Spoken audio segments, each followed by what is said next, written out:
नमस्कार, मैं हूं राज मोहन तिवारी और आप जुड़ चुके हैं लाइव बिहार के साथ। बिहार में स्थानीय निकाय कोटे के 24 सीटों पर एमएलसी के चुनाव होने वाले हैं।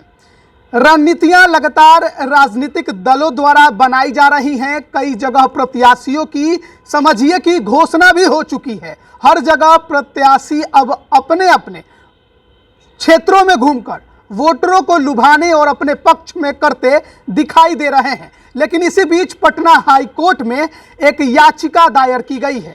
याचिका पंच और सरपंच को भी एमएलसी के इस चुनाव में वोट देने की मांग करते हुए दायर की गई है। आपको हमने कई दफा यह जानकारी दी है कि जो एमएलसी के स्थानीय निकाय कोटे के चुनाव होते हैं उसमें जो वोटर होता है वो आम पब्लिक नहीं होता है, बल्कि जो स्थानीय स्तर पर जीते हुए प्रतिनिधि हैं, चाहे नगर निकाय के हो या फिर पंचायती स्तर के, वही केवल वोट देते हैं। लेकिन उसमें भी जो ग्राम कचहरी के पंच और सरपंच हैं वो इसमें वोट नहीं देते हैं।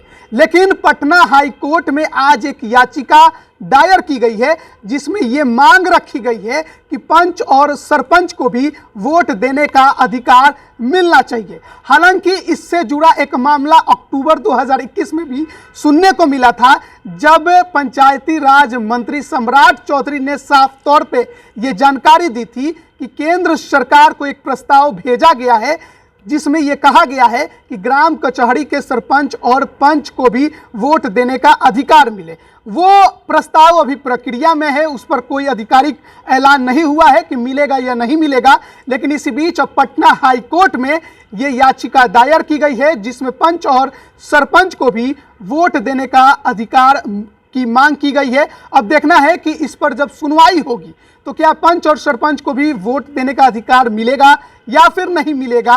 पटना हाई कोर्ट का इस पर क्या कुछ निर्णय होगा ये भी हम आपको बताएंगे। लेकिन अगर निर्णय याचिका दायर करने वाले के पक्ष में गया तो प्रत्याशियों के पॉकेट और ज़्यादा ढीले होंगे, क्योंकि आप जानते हैं कि इस एमएलसी के चुनाव में केवल और केवल पैसे का खेल चलता है। पैसे बांटे जाते हैं, जिन्हें ज़्यादा पैसा देता है उसे वोट मिलते हैं। ऐसे में पंच और सरपंच को भी अगर अधिकार मिलता है तो वोटों की संख्या बढ़ेगी और प्रत्याशियों के पॉकेट पर भी इसका असर जरूर पड़ेगा। अब देखते हैं पटना हाई कोर्ट इस पर सुनवाई करता है तो क्या कुछ फैसला आता है। बने रहिए लाइव बिहार के साथ। आप सभी का बहुत बहुत धन्यवाद। लाइव बिहार यूट्यूब पर सब्सक्राइब और फेसबुक पर लाइक जरूर करें।